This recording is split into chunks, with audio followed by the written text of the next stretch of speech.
America, Iran యుద్ధం ఎప్పుడెప్పుడు జరుగుతుందా అని ప్రతి ఒక్కళ్ళు ఎదురు చూస్తున్నారు. ఎందుకనంటే ఇరాన్ గనక అంటే రంగంలోకి దిగింది అంటే మాత్రం మామూలుగా ఉండదు. అమెరికాకి పొగరు దించేస్తుంది. నిజం చెప్పాలి అంటే ఒక్క మాటలో అమెరికా టాప్ జనరల్ అయిన డానియల్ కైన్ అంటే కొంతమంది ఆయన్ని రైసిక్ కైన్ అని కూడా అంటుంటారు. అతను ఎవరంటే అమెరికా టాప్ జనరల్ అనమాట ఆయన.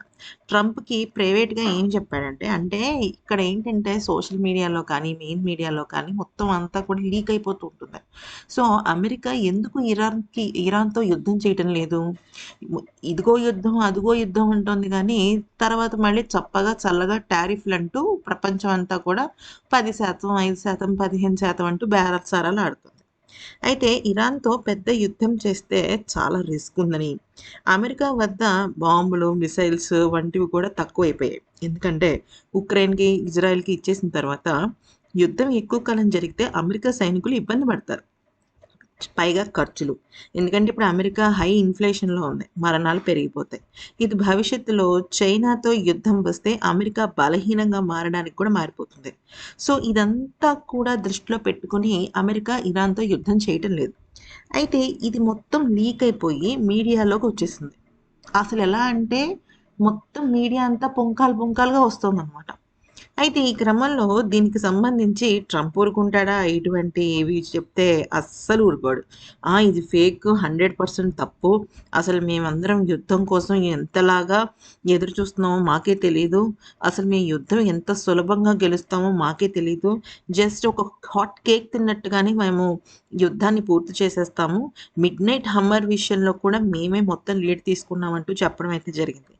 నిజం చెప్పాలి అంటే ఇరాన్, అమెరికా యుద్ధంలో గనక మనం చూసినట్టయితే, అమెరికాకి మంచి పవర్‌ఫుల్ మెషిన్స్, మిసైల్స్ ఉన్నాయి. కాకపోతే అమెరికా ఇరాన్‌తో యుద్ధం పెట్టుకుంటే స్ట్రైట్ ఆఫ్ హార్మోజ్ ఉంది కదా!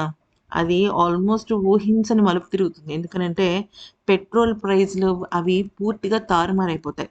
ఈ మిడిల్ ఈస్టర్న్ కంట్రీస్‌కి టోటల్‌గా ఆయిల్ సప్లై ఆగిపోతుంది. ఈ మిడిల్ ఈస్టర్న్ కంట్రీస్ అన్నీ కూడా అమెరికాకి ఎక్కువగా ఫ్రెండ్లీ కంట్రీస్ కాబట్టి అవి ఇరాన్‌తో యుద్ధం చేయొద్దు అని కాళ్ళ వేళ్ళ పడుతున్నాయన్నమాట. అది జరిగిన విషయం. కానీ ఇరాన్ చేతుల్లో ఉన్న బ్రహ్మాస్త్రం ఏదన్నా ఉంది అంటే అది స్ట్రెయిట్ ఆఫ్ హార్మోజే. అయితే దీన్ని గనక బ్లాక్ చేస్తే అమెరికా అయినా ఏదైనా సరే నోరు మూసుకొని, తోక ముడుచుకొని జుజ్జు జుజ్జు అంటూ వెళ్ళాల్సిందే. అయితే ఇక ఇక్కడితో పరిస్థితులు ఆగవు కదా! ఇక్కడ ఇంకొక పెద్ద ఇది జరుగుతుంది. అయితే ఇక ఇప్పుడు ట్రంప్ ఇంకొక పెద్ద బ్రహ్మాస్త్రాన్ని తీస్తున్నాడా అంటే, ఇక్కడ బ్రహ్మాస్త్రాలేం లేవు. ప్రకృతి ఇరాన్‌కి చాలా అద్భుతమైన అడ్వాంటేజ్ ఇచ్చిందనమాట. ఈ స్ట్రెయిట్ ఆఫ్ హార్మోస్ కింద. కాకపోతే ఏంటంటే, ఇప్పుడు ట్రంప్ కోరుకునేదేంటంటే, టాకో ట్రంప్ కదా! అంటే ఎప్పుడు బర్స్ట్ ఔట్ అవుతాడో తెలీదు. ఏమీ లేదు ఫ్రెండ్స్. మిడిల్ ఈస్టర్న్ కంట్రీస్‌తో పాటుగా మన భారత్, రష్యా లాంటి కంట్రీస్ కూడా ఇరాన్‌ని, అమెరికాని కలిపేయాలి. యుద్ధాన్ని ఆపేయాలని ఎక్స్‌పెక్ట్ చేస్తున్నాడనమాట. అంటే ఇంత మధ్యవర్తిత్వంలాగా. అయితే చాలామంది జియోపొలిటికల్ విశ్లేషకులు ఏమంటున్నారంటే, అబ్బబ్బబ్బా! ట్రంప్ ఎన్నో యుద్ధాలను ఆపాడు. 1 కాదు, 2 కాదు. ఆఖరికి పాకిస్తాన్, భారత్ యుద్ధం కూడా ఆపేశాడు కాబట్టి, ఇప్పుడు తనెందుకు యుద్ధం చేస్తున్నాడు? ఇరాన్‌తో కూడా యుద్ధం ఆపేయొచ్చు కదా! అని జెప్పేసి సలహాలిస్తున్నారు.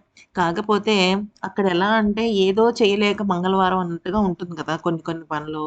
అక్కడ అమెరికా దగ్గర మిసైల్స్ తగ్గిపోయాయి. దానికి తోడు వాళ్ళకుండే రిస్క్‌ని వాళ్ళు కాలిక్యులేట్ చేసుకొని, ఇరాన్ జోలికి ఇప్పుడెందుకురా బాబు వెళ్ళడం, పడుకున్న సింహాన్ని లేపి మరీ కొట్టించుకోవడం అవుతుందనుకుని నోరు మూసుకొని ఉంటున్నాడనమాట. దానికన్నా హ్యాపీగా ప్రతి ఒక్క కంట్రీకి 10% టారిఫ్‌లేసుకుంటే పోలా, అదిరిపోలా అన్నట్టుగానే ఉంటుంది పరిస్థితి.